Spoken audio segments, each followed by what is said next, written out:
What's up guys, I'm Tiny Tiger and welcome to my channel. Today we're going to be doing a reptile room tour.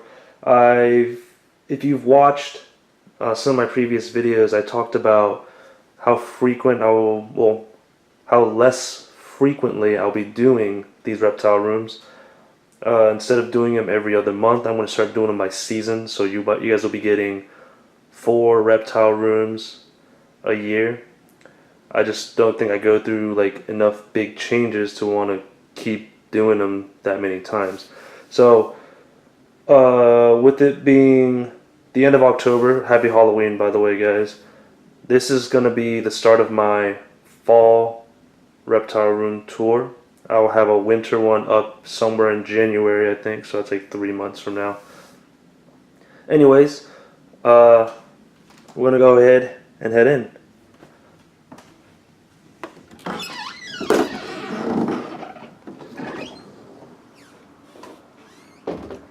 Alright guys, I like to call this the Tiger's Den. We've had a few changes, a couple new additions, and another new addition actually coming in this weekend I think. That will be featured in another video, but we're going to go ahead and start with Scylla. She's actually asleep with it being, you know, fall, close to winter. She still comes out. She's somewhat active, just a little less active. She still eats regularly, pretty well, and poops, everything, you know. She's my female Argentine black and white tegu in a custom built enclosure that I put together myself.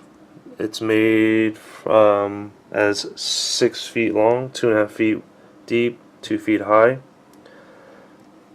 I'm gonna open it up and take a look inside. I went through a full cage like renovation for her. I built this nice cork bark hide which she utilizes a lot. She loves it.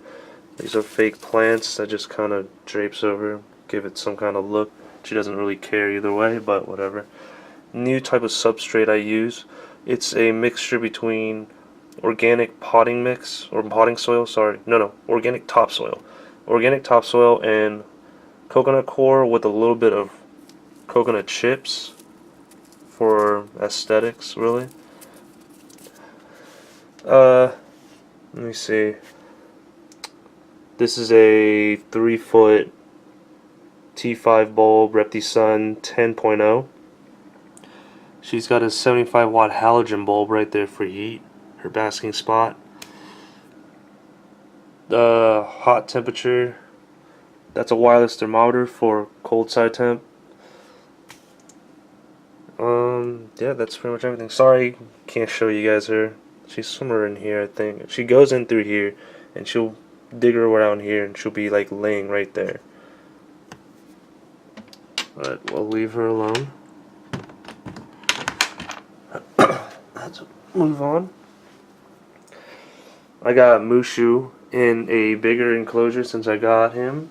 This is my Western Hognose. No specific morph. He's just a regular captive bred though, so I think I can pull him out. Actually, I might not be able to. He just ate yesterday, but I guess I can show you guys it. Let's see. He's usually hiding right here. Oh, there he is. He's well, now I'm gonna have to move him because I can't just place this on top of him. Come on. There you go. Yeah. He's grown double in size since I got him, eating 2 pinkies, frozen thawed pinkies, every 5 days. He's got it. This is his warm hide. The heat mats under there. This is second hide for cool hide. Water bowl. He's on aspen for digging because they like to dig a lot. And the heat mat's on a stat, a rheostat, kept at optimal temperatures. At least I try to. I check it every a couple of days to make sure everything's good. Pacman Frog. His name is Peanut. He's right there. I think you guys can see him. He went through a full cage cleaning. Got the new mixture substrate that I made. Simple nightlight bulb for just light, really. No heat. And I don't really use a heat mat with him either or anything. Actually, room temperature is actually perfect for him. I keep this room regulated with that I don't know what you call these, a radiator? I don't know. But I always keep the room temperature in here at 75. It allows me to regulate all temperatures within the cage, so I can choose specific wattages for every cage to bring it up to the right temperatures for everybody. Giving him no heat makes this cage go up to the highest point of the day at 82 degrees, which is fine. So, moving on. Bonsai. Oh, there he is. My mountain horn dragon, or lizard. He is in a Exoterra 18 by 18 by 24. He also uses the new mixture. I kind of use it for all of my high humidity / burrowing lizards. So it holds, I mean, it really holds humidity really well. Like, well, that's not, I had to spray the tank. I haven't sprayed it in this morning, but I will. He's got a water bowl back there with a pump because they can't see running. They can't see still water. It has to be running. It's not on right now because I ran into some issues with it last night.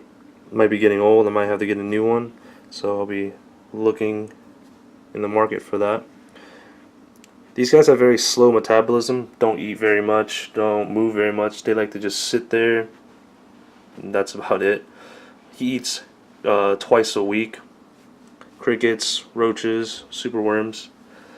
He's got a Reptile T5 5.0. That's 12 inches long, 1 foot. I like to use the new T5s. They just give out better UV, last a little longer by a couple months at least. And if not the T5s, I at least use the T8s. Yeah, T8s. Moving on. This is our bearded dragon, Maui. The handicapped bearded dragon. If you guys know that she is missing an arm and parts of her tail because the previous owner kept them, two bearded dragons together. It's not a good idea, guys. So this is an Exoterra 36 by 18 by 18. So it's like a equivalent to a 40-gallon breeder. That is the minimum size. Honestly, recommended would be like 4-foot enclosures. But I originally had her in a smaller cage. She grew out of that, moved on to this, and in the future we might move her on to something bigger. She's got a T8 10.0 2 feet long Reptile with the 75 watt intense basking bulb. Her basking spot's right there. I put some plywood down here to raise the basking spot a little higher so we can reach optimal temperatures. She eats insects every other day. I give her a salad every day or so, you know. Doing well. My treated water. I talked about this before. I always treat my water. Never used straight tap water. Right below is, oh, hey, look at that, he's right there. Miko, my blue-tongued skink. Indonesian blue-tongued skink. He's in an Exoterra 3 foot long as well. He is getting his cage upgrade soon. I'll be working on getting a PVC cage for him. 4 foot long, 2 foot deep. He's got a UVB 5.0 that's 2 feet long. I had to do it sideways because it doesn't fit all the way. 50 watt basking bulb. They don't need extreme temperatures, so it sits at about 90 to 100 degrees. I don't even think it reaches 100, probably 96 being the highest. He's on the same type of mixture because he likes to burrow. He doesn't burrow as much with this hide, he just likes to sit in this hide a lot. Excuse me. I got my feeders down here, guys. Red runners or Turkestan roaches. There's a whole colony in this one. It's a big colony of them in here. Probably can't see them, they're all in there. But there's a lot of babies. They started producing. Lots and lots of babies in there.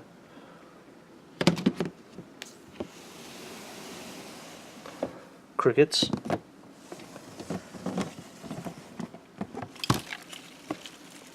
Plenty of crickets in here.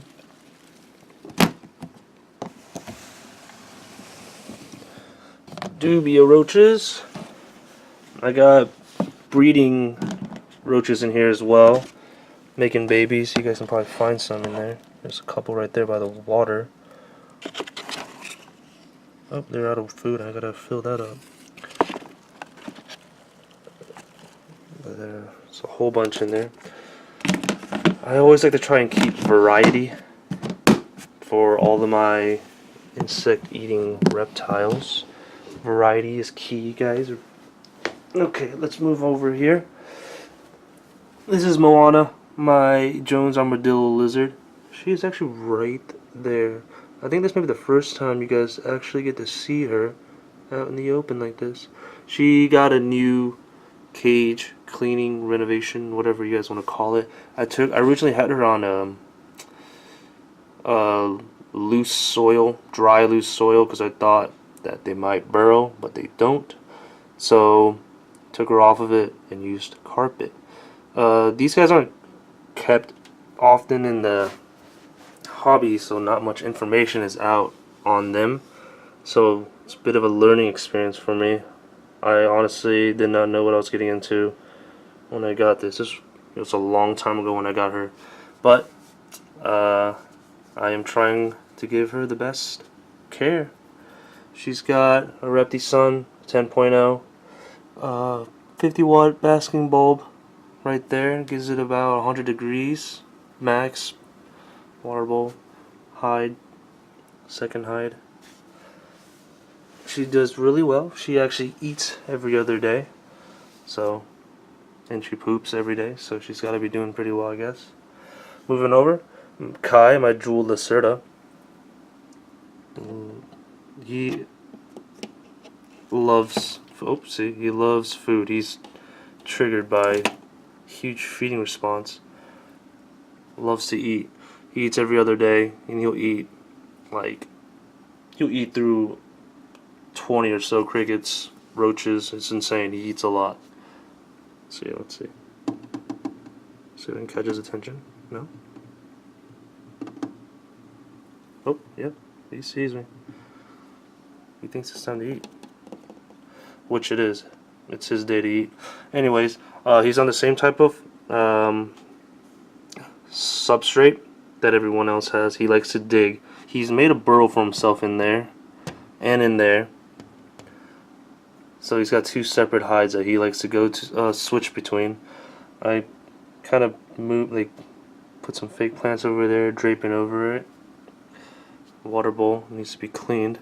He likes to dig around a lot, so he gets stuff in there all the time. He's got a Reptile, I think this is a 18-inch T5, I think. I can't remember it exactly. This is a 25-watt basking bulb.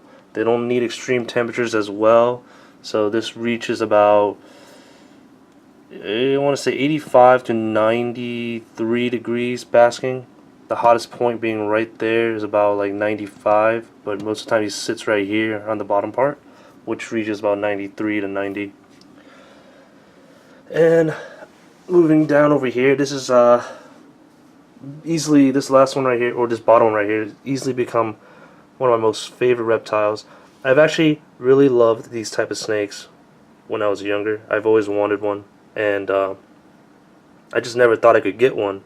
You know, I didn't know if they were captively bred or anything, but I did find them. They are captively bred, just not as big as like corn snakes, king snakes, ball pythons. But this is Mowgli, my bull snake. I am so happy with him. I love it. I love having this bull snake. Originally, I actually had a different snake. I never featured the other snake. It was an Everglades rat snake that I will show you guys right now. I never featured him because I never could keep him. Everglades rat snakes are illegal here in Georgia. They're closely related to the yellow rat snake, which is native to Georgia. And those of you who don't know Georgia law, any snakes that is native to Georgia is illegal to keep. So I can't keep corns when I actually really do want a corn too.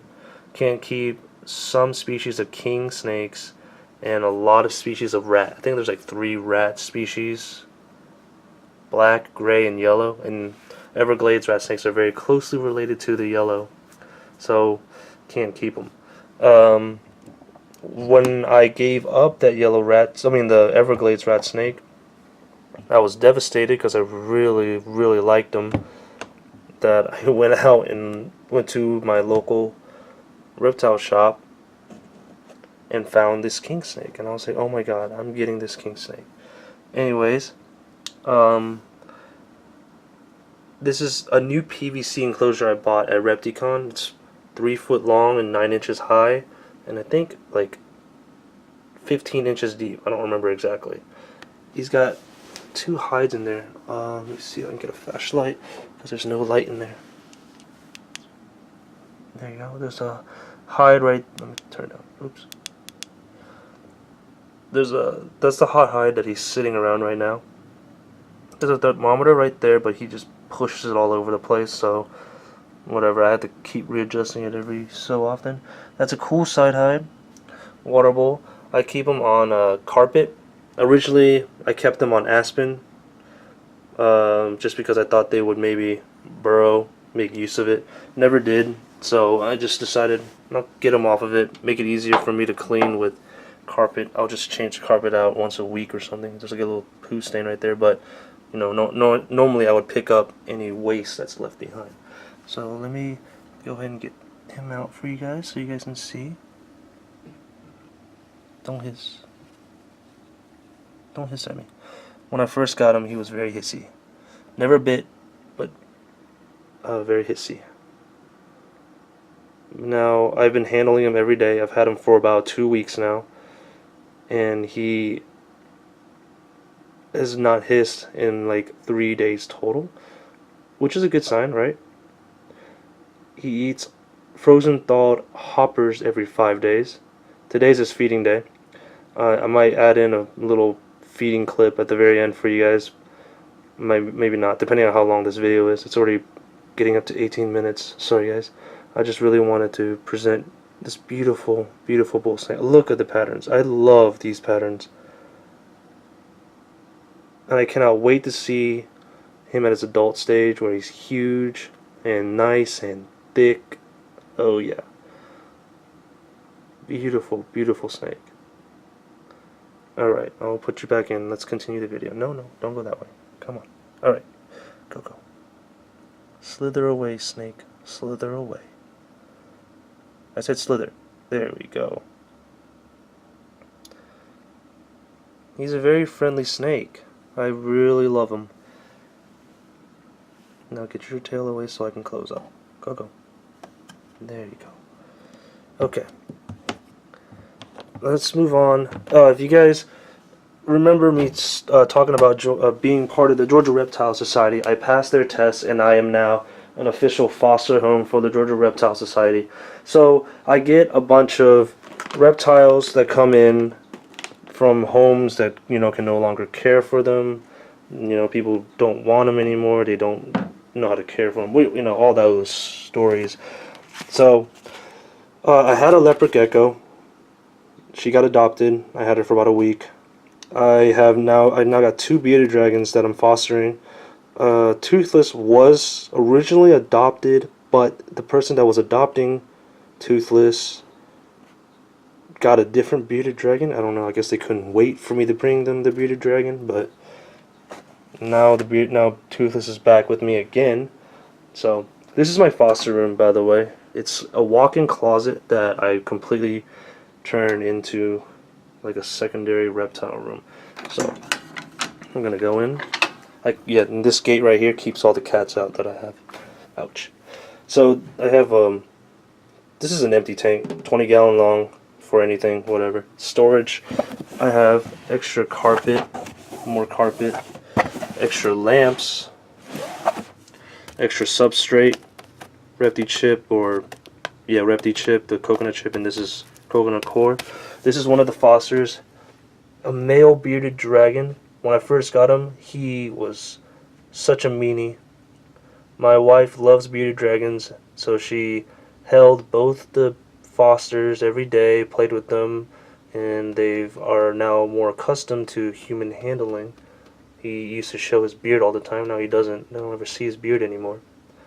He's in a 40-gallon breeder. I'm only fostering them, so I can't really provide them with like the biggest, the best enclosures. You know, I probably won't be able to keep them for very long. I don't plan to, at least. I don't want to keep them for very long. They need to find permanent homes. I'm just a foster parent. But this is ours. This is Kala.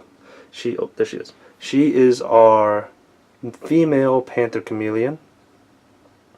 She's got the same substrate for the high humidity she requires. Well, moderate humidity she requires. Vines, fake plants, Repti Sun 10.0? I think it's 10.0. And a 75-watt basking bulb. Hits that spot about 95 to 100. I've missed her twice a day, if not at least once a day. She eats every other day.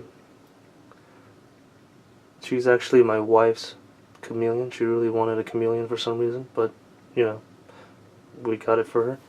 She's also got a dripper right there. And that's about it, really. Not much about her. She was a new addition too. I don't know if I did feature her in one video. She's just backing up. She's a little scared of the camera. Okay, I'll leave you alone. Over here it's Toothless. The other foster, bearded.